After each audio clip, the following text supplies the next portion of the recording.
Welcome, everyone, to Indications and Warnings with a special guest today. We're recording this show April 10, 2025. It is day 1142 of Russia's full-scale genocidal invasion of Ukraine. And I'd like to welcome Stephen Pifer, who was America's third ambassador to Ukraine at a pivotal time in that young nation's history. That was back in 1998 to 2000. Currently, Steve Pifer is affiliated with a security center at Stanford University and also continues an affiliation with the Brookings Institution. Steve, welcome very much to Indications and Warnings. Thanks very much for having me. I think the best way to approach current events is always through a little history. And so I would like to go back to the Budapest Memorandum. So taking us back to 1994, I believe, many people here 30 years later have very little understanding of the Budapest Memorandum and how it influences Ukraine today. You were one of the negotiators. Right. And actually, the Budapest Memorandum, there was an antecedent to that, which was in January 1994, the U.S., Russia, Ukraine trilateral statement. And that document really laid out the terms under which Ukraine would eliminate the nuclear weapons on its territory.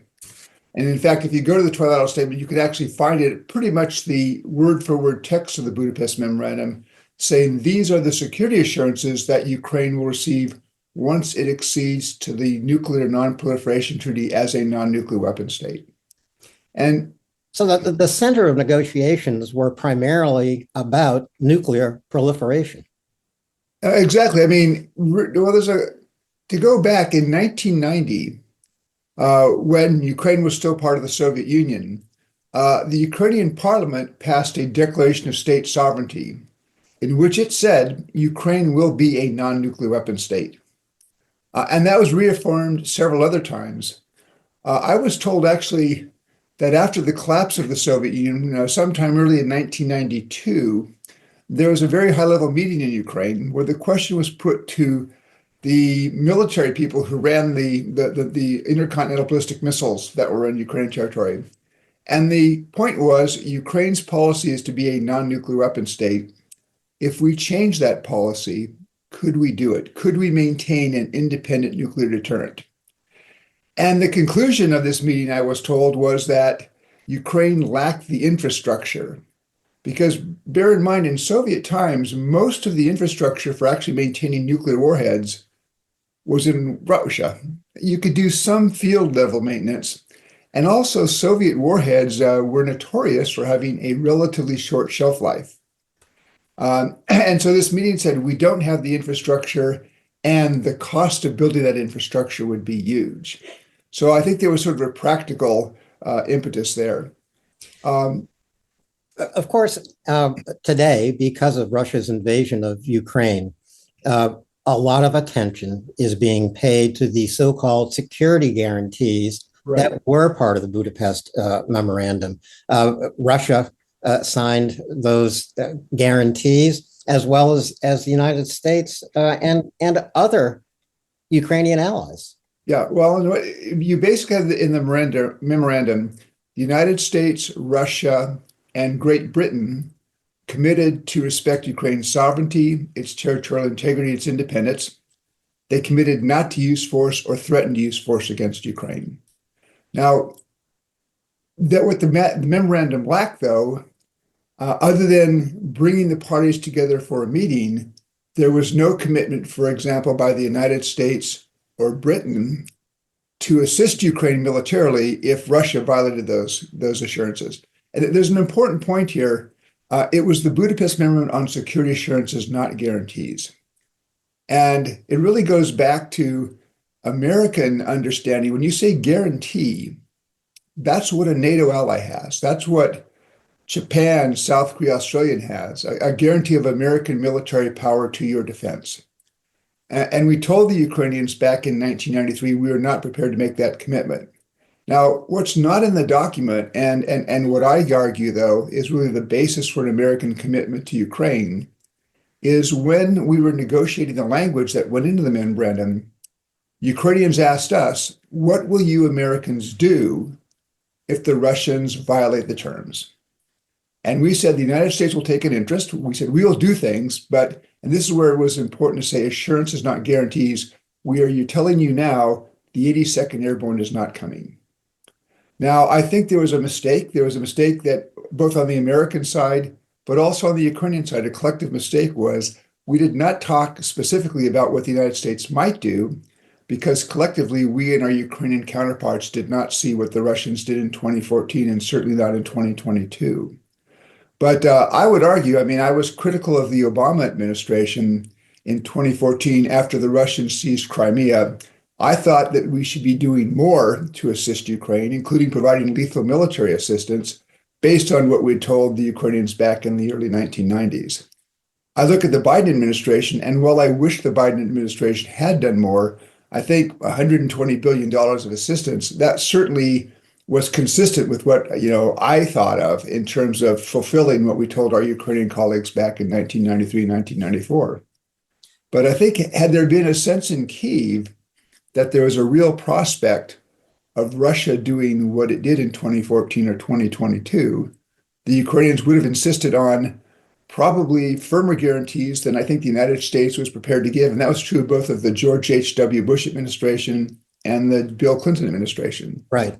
And it was President Clinton who signed the memorandum on behalf of the United States. If I have is that right? Yes. Yeah. It was signed by Presidents Clinton, Kravchuk, and Yeltsin. Right. That was the trilateral statement. The Budapest memorandum was signed by Clinton. By then, it was Ukrainian President Kuchma, Yeltsin, and then British Prime Minister Major. Right. And what's interesting, because it was a nuclear non-proliferation agreement. That was the primary point. Now, here we are 30 years later, Ukraine itself is saying we will have no security without becoming a nuclear armed nation. There seem to be many nations around the world that are now debating whether or not they should ramp up nuclear arms programs. This is exactly the opposite outcome than you wished from the Budapest Memorandum. Well, other than, again, launching, being guilty of launching an unjustified war of aggression against Ukraine, what this Russian action has done, I think it's been a major blow to the effort to control proliferation.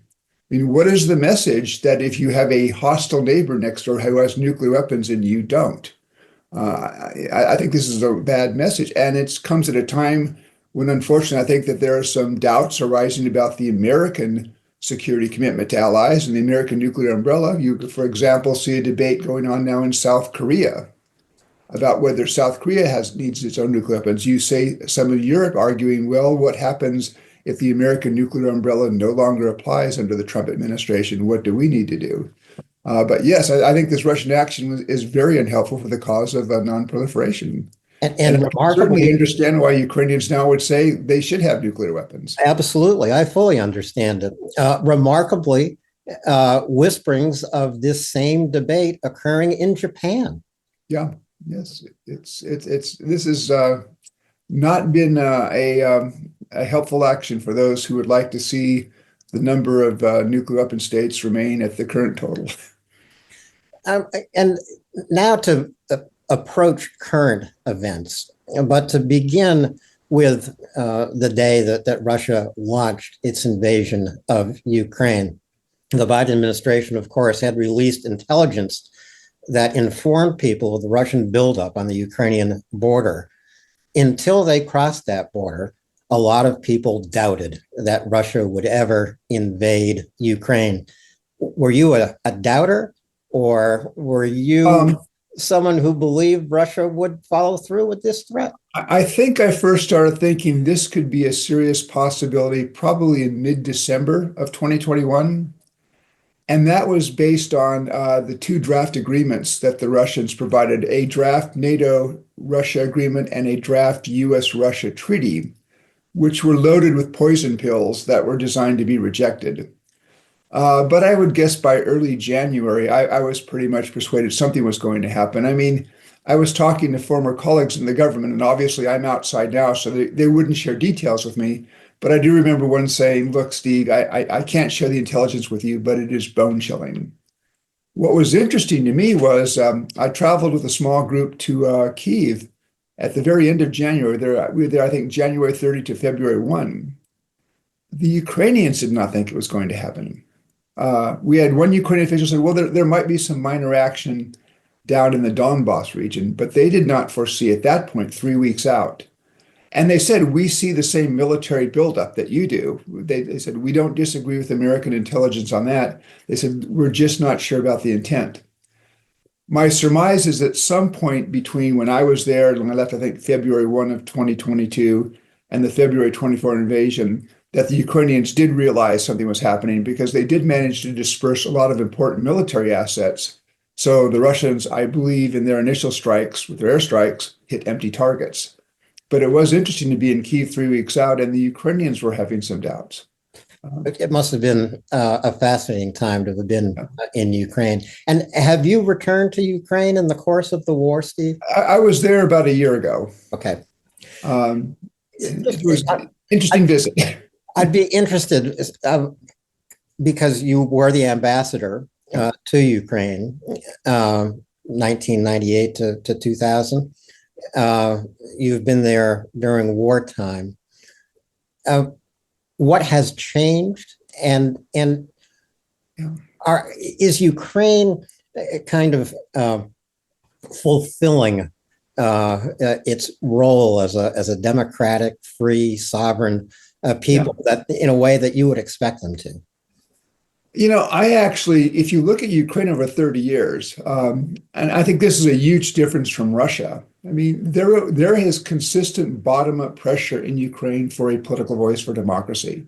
In fact, I believe one of the reasons why the Russians launched this invasion, perhaps not the biggest reason, but for the Kremlin, a independent, stable, democratic Ukraine is a nightmare if that country succeeds, because that causes Russians to say, how come we can't have the same political voice that Ukrainians do? But I guess in terms of changes, I mean, obviously a Ukraine at war is different from a Ukraine at peace when I was there, but just attitudes. You know, had you asked me in, say, 1999, how do Ukrainians feel about Russians? I would have said maybe there's 5 to 7% of the population, predominantly in Western Ukraine, who are strongly very anti-Russian. But for the vast bulk of Ukrainians that I talked to, they were either ambivalent about Russia, it's a neighboring state, or favorably disposed. I mean, they had friends, they had relatives living in Russia. And there were lots of these connections that even though they now lived in a separate country, you know, hadn't been broken. I think now if you look at the Ukrainian population today, you know, you're talking about 90% of the population and more that are strongly anti-Russian and against Russians. I asked a friend about it maybe 2 years ago, and I said, is this anger, is it at Russia and Putin, or is it at Russians? And his response is at both. You know, we're angry at Russians because they're letting Putin do this to us. And that enmity in Ukraine towards Russia and Russians, it will take decades, if not generations, to overcome. I would suggest generations. I have both Russian and Ukrainian friends.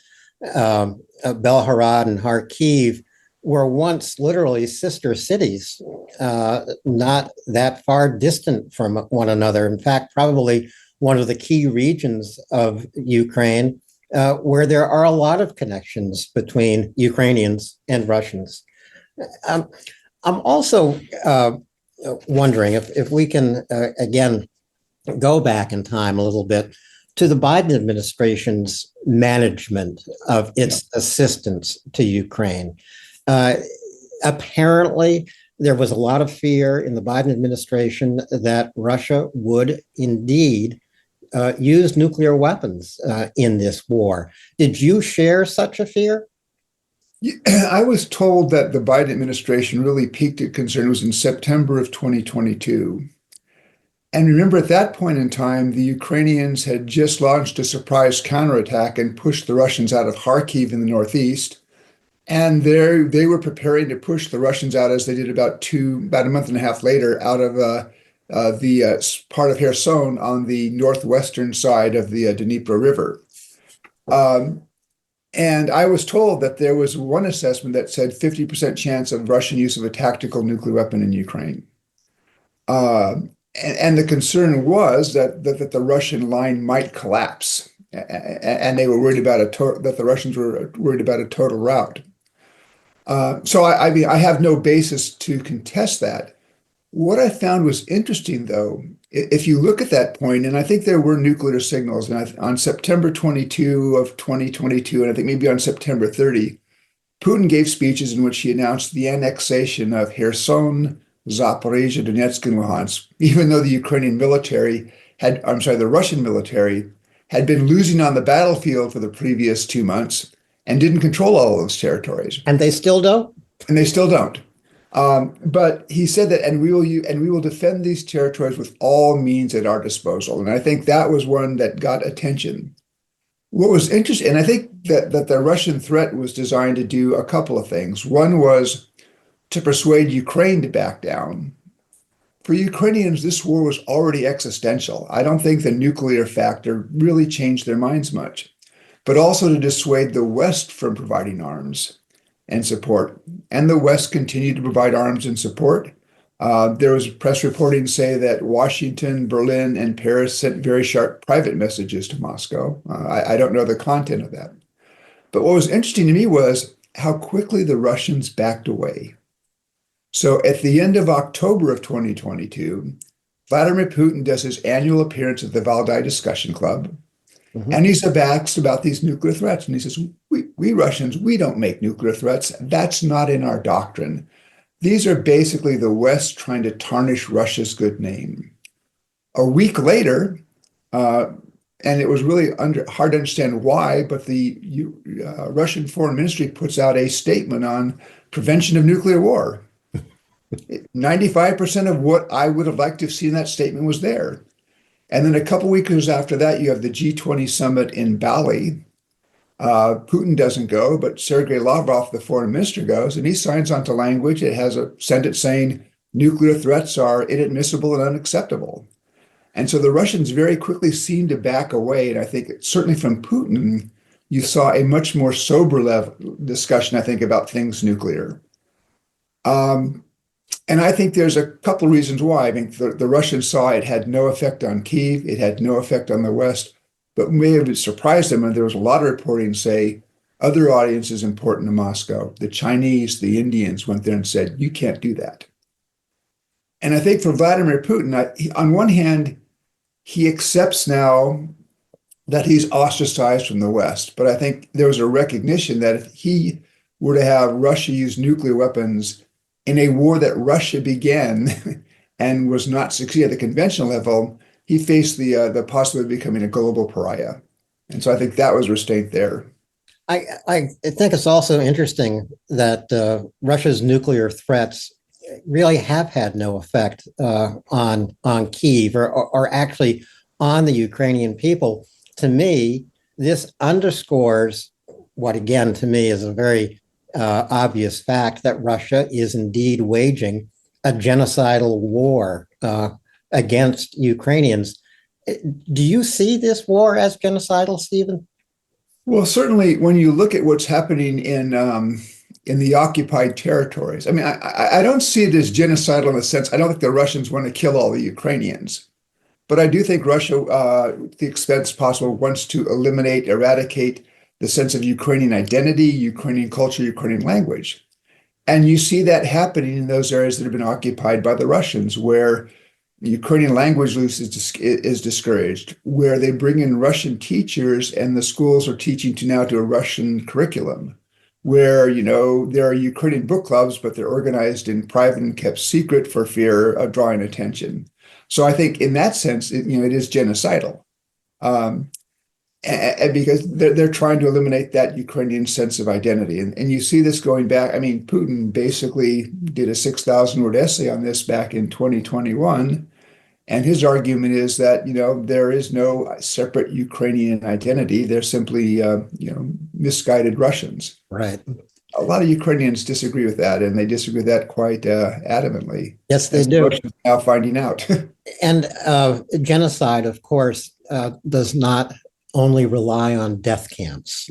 No.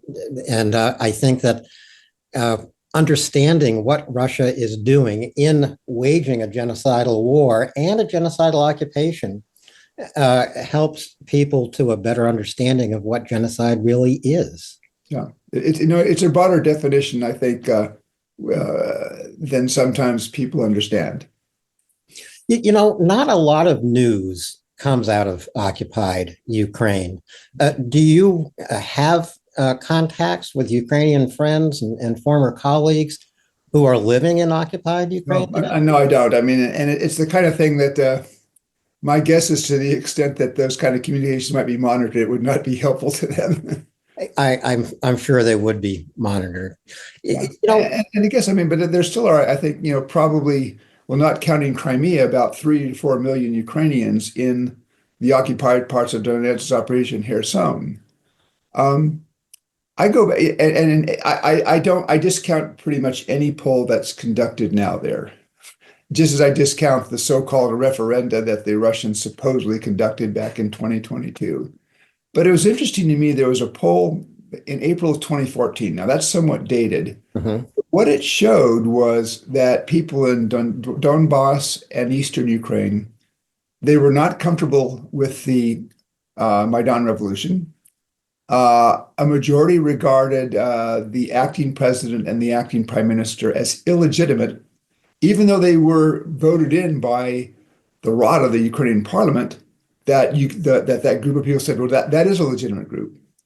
So you had these questions coming up, but still large majorities, I think, even in Donetsk and Luhansk, over 70% say, no, we don't want to leave Ukraine and join Russia. And that's consistent with what, I sensed when I would travel in Eastern Ukraine back in 1998 to 2000 is, yeah, the sense of national identity in Eastern Ukraine was not as deep as it was in the West or the center. But when you would talk to people, Ukrainians are generally pretty practical. Yeah. And you had the sense that if there was a problem, the problem would be solved as Ukrainians.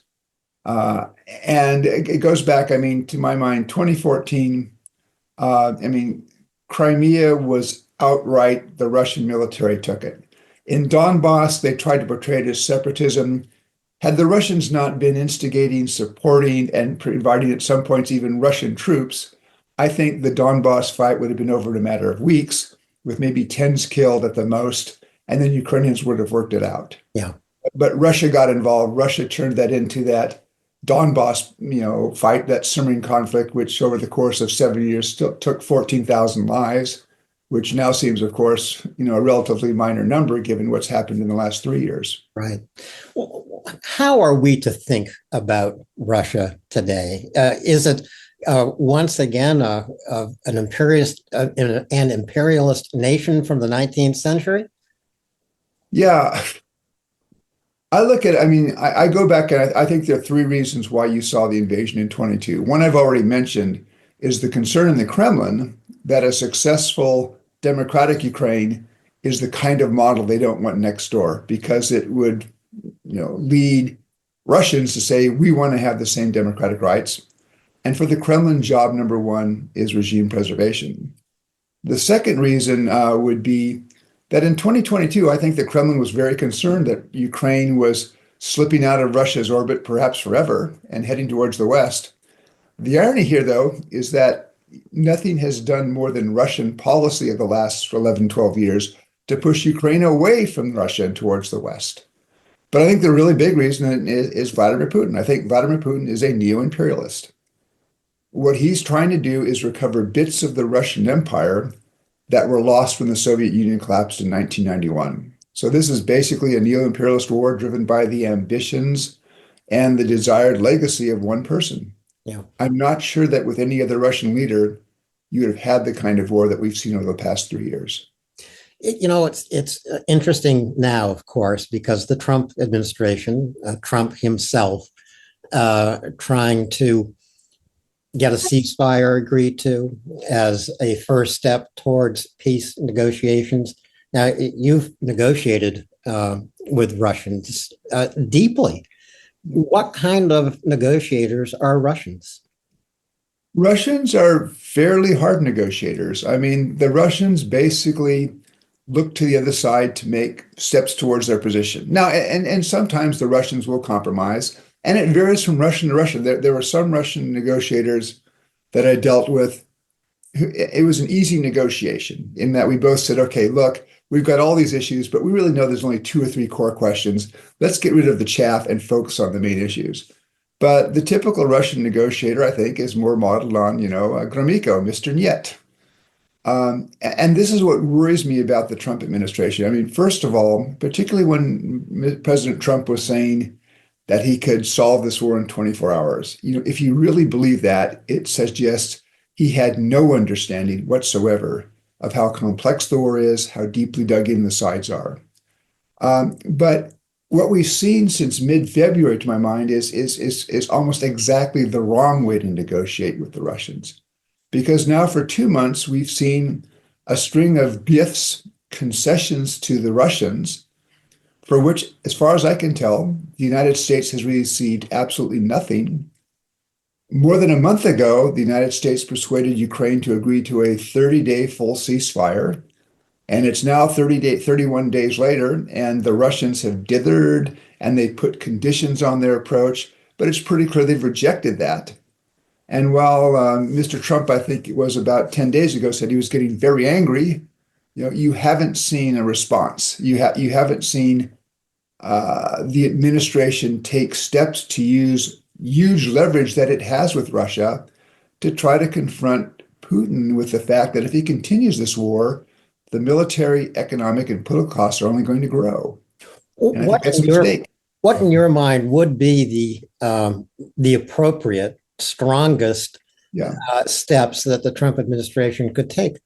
I would have begun by, look, you have in the Ukrainian side, Zelensky, I think, he's indicated he's ready to be flexible on some issues. It was important, I think, that at the end of November last year, he said, now he tied it to NATO membership, but he said he was prepared to agree that Ukraine would not use military force to regain the occupied territories. He would resort to political and diplomatic means.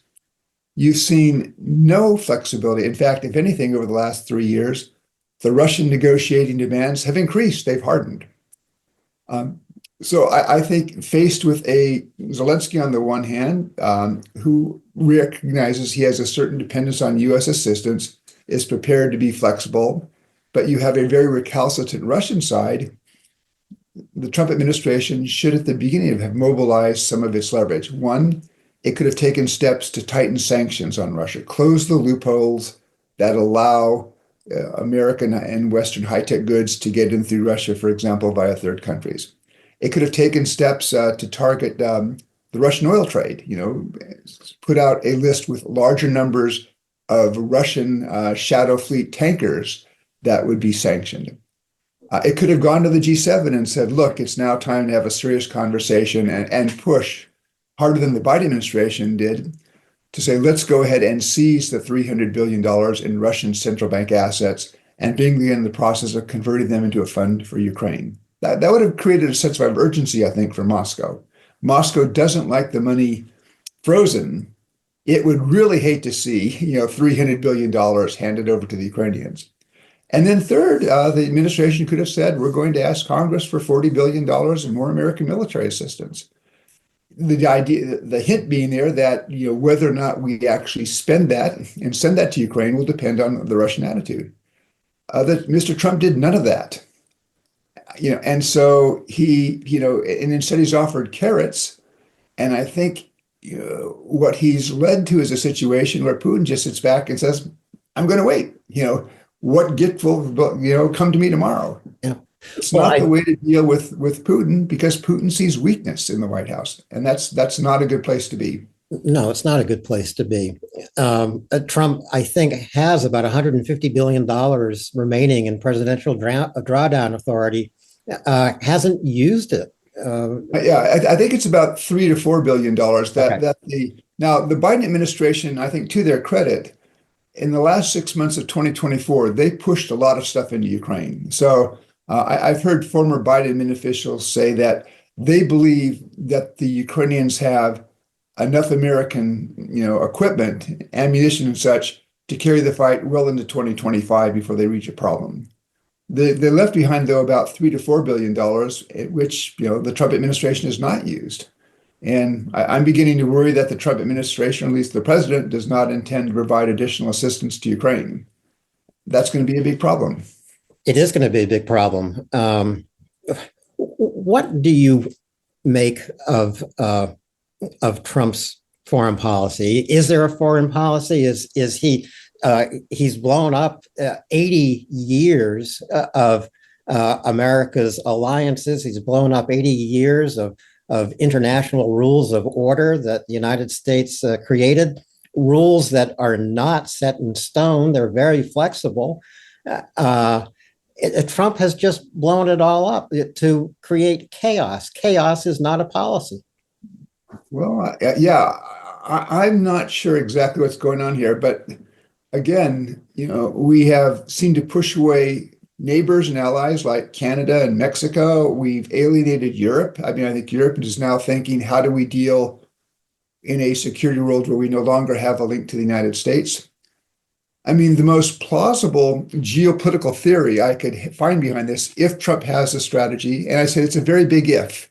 I don't often get the sense, and I think we've seen over the last week, I don't think Trump has a strong strategy. I think it's kind of almost he gets up in the morning and what's his whim of the day, which is not the way for a great power to run its foreign policy. But to the extent there is a geopolitical strategy, and it's been alluded to a couple of times by Secretary of State Rubio, the idea is basically throw Ukraine under the bus, take a big step back away from Europe, and then use that to cultivate a relationship with Vladimir Putin that we can somehow peel Putin away from President Xi of China. If that is the strategy, it's based on a fundamental misunderstanding of the relationship between Xi and Putin and Russia's dependency now on China. There's nothing that Trump could do that would lead Vladimir Putin to jettison his relationship with Xi and place a bet on Trump, who is A, unpredictable, and B, is going to be out of office in 4 years. So if that's the strategy, it's mind-boggling. And what I worry about, if they pursue that, so we do that. We let Ukraine go, we step back from Europe. In 2 or 3 years, we're going to face a Russia-Chinese tandem. They may not be allies, but they will be closely working together. And when we want to take steps to sort of deal with China, and we turn to Europe, Europe's going to say, hey, you left us on our own to deal with Russia. You take care of the Chinese on your own. And you can already see the Chinese have stepped up their diplomatic efforts in the last month to engage Europeans. And you have a conversation now going on in the European Union, which is saying, look, if America as a trade partner is going to arbitrarily slap all these tariffs on, we need to look to alternate markets. And they're talking to the Chinese. This is a policy, one that is based on, if it's true, I mean, I'm not in the inner council of the Trump administration, but this is the plan. It's based on a flawed strategy that will put the United States in a much weaker position than today. We're going to find ourselves dealing with Russia and China, and we're going to have far fewer friends and allies to support us. And it will also create a much more dangerous world. At least when I think about what that world could look like. I mean, Putin has reached out to China, to North Korea, and to Iran for military and technological and help, not only in Russian factories, but on the ground in this war. Did you regard the appearance of North Korean troops as a major escalation? Well, I regard it as one showing a certain amount of desperation on Putin's part. which suggests to me that one, the level of casualties is beginning to affect his calculation, the level of Russian casualties. Now, this is all anecdotal because I don't think we have the numbers. But I think if you were to break down the Russian casualties, and I think the estimate's now 800 to 900,000 total. I've seen one estimate 200,000 killed in action, 600,000 plus severely wounded. If you broke those down by ethnicity, my guess is that you would see a much higher casualty rate among non-ethnic Russian populations than ethnic Russians. In Buryatia, I mean, large numbers of Buryatian men have joined the military. And you can, I mean, if your average pay is $400 a month, there's a $5,000 signing bonus of $2,000 a month. There's an economic rationale for joining the army, particularly if, you're not getting the story about how quickly these people are then thrown into battle with how little training and how little experience. It was interesting. I had a conversation with a Ukrainian last year, and they said if it got to the point, because I have to confess, I've been surprised. I would have thought that this level of casualties would have begun to be reflected in a Russian population turning increasingly against the war. That hasn't happened. When I talked to a Ukrainian last year in Kyiv, his observation was when it gets to the point where Putin has to start mobilizing ethnic Russians in Moscow and St. Petersburg, then the population will turn.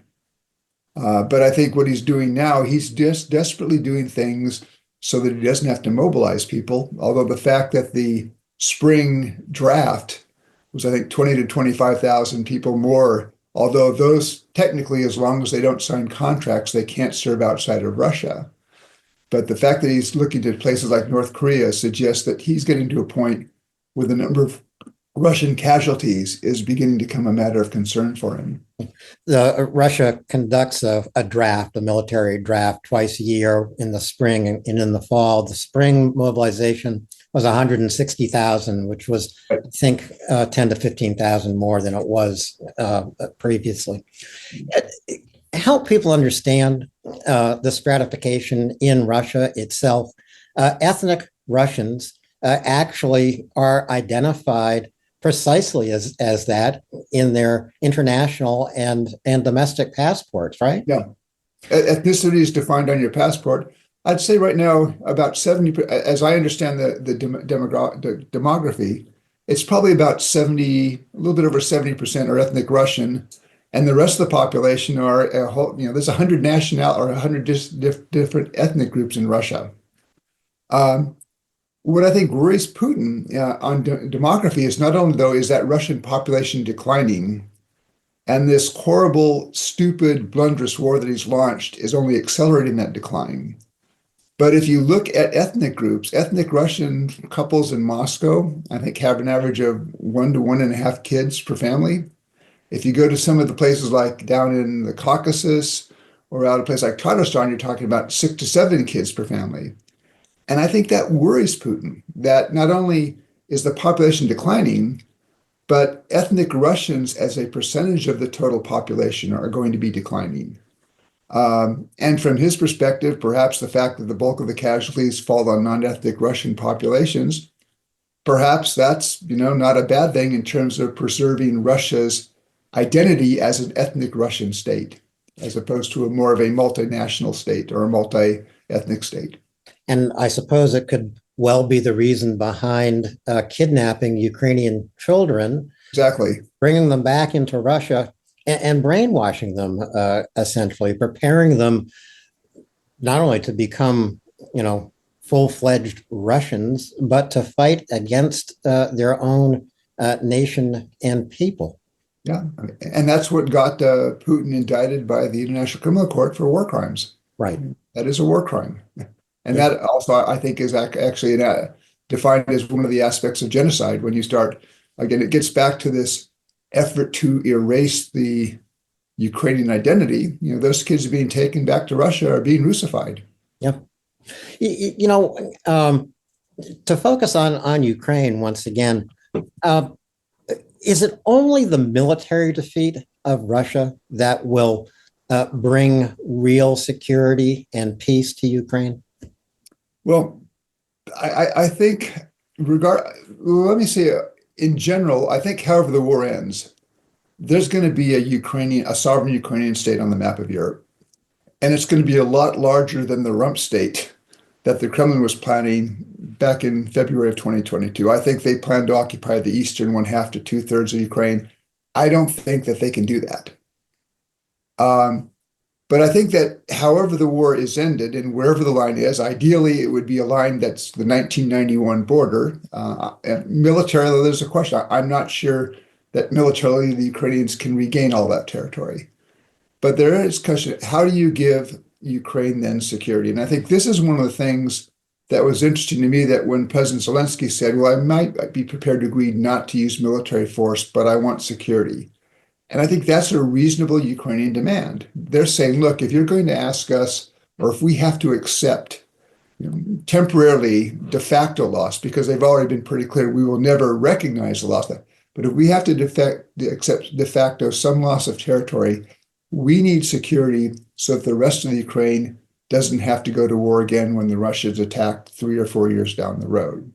And it seems to me that there are three models for that. Model number one, which I think would be the best model, would be to make them a member of NATO. That's hard to do, and there's not yet a consensus in NATO on that. The second model would be a coalition of the willing, and it seems the British and the French and others are talking about this, actually putting a force on the ground in Ukraine, basically to show that there is a security commitment to Ukraine. That I think there's some questions that still have to be worked out on that one, particularly what's going to be the role of the United States, if anything. And then the third model is referred to as the porcupine model, is the West just shovels in so many weapons to Ukraine. Ukraine has, a standing army of 800,000 to 1 million, and it becomes very clear to the Russians that, a second invasion would be much worse than the first one. And I suppose there's a fifth way, and that is membership in the EU, because there are security guarantees that the EU provides its member nations. Well, actually, if you look at the EU treaty, the EU security commitment is stronger than that of NATO's Article 5. I mean, NATO's Article 5, which says an attack against one will be considered an attack against all, but basically leaves it up to individual NATO allies to decide what they will do. Now, American presidents, with the exception of one, the current one, have gone to great lengths to basically suggest, no, Article 5 means if an ally is attacked, the American military is coming to your aid. And that's a logical thing to do, because you want anyone in Moscow thinking about attacking a NATO country to believe that they would be facing the full might of NATO and American military power. That's good for deterrence, but that's not what the treaty requires. The problem, I think, is the European Union doesn't yet have the mechanisms to sort of maintain a command and control of a unified force. There are certain American capabilities, intelligence, surveillance, reconnaissance, logistics, things like that, that they don't yet have, deep strike capabilities. So they would have to build all of this. And then again, do they build that in an EU capacity, or do they sort of take over the NATO arrangements, if the United States pulls back? I'm glad to see that Europeans, and I think it's appropriate that Europe now is moving to spend more of their gross domestic product on defense. They need to do more. But I do hope the United States will stay engaged, because I think that's in our interest. But I do also believe that in Europe, there's now very quietly planning for what does a European defense look like if the United States commitment can no longer be counted on. They are busy at that. And I happen to think that the 82nd Airborne should have landed in Ukraine 3 years ago on the day of the Russian invasion. I think that would have ended the war almost immediately. And in saying that, I don't want people to think I'm a warmonger. I'm not. But as you've mentioned, Steve, Putin does respect a forceful response. And if he sees a weak response, it does lead him and the Russian regime and the Russian negotiators to try to negotiate for more and more and more. Yeah. Well, I mean, we're not going to know that one, I guess. But no. I tend to rule out a lot of Russian red lines. I think first of all, I think the Russians are very bad at drawing red lines. which actually worries me in a way. I mean, all the nuclear noise in the last 3 years, I worry that, they at some point they might send a serious nuclear threat, and it might just get lost in the noise. Now, I'm not saying that because they send a nuclear threat, the West should then abide by Russian wishes. But I would like Western leaders to, understand the threat and then make the decision with that knowledge. But it worries me, and I think it should worry both Moscow and the West, that the Russians are so bad at nuclear signaling.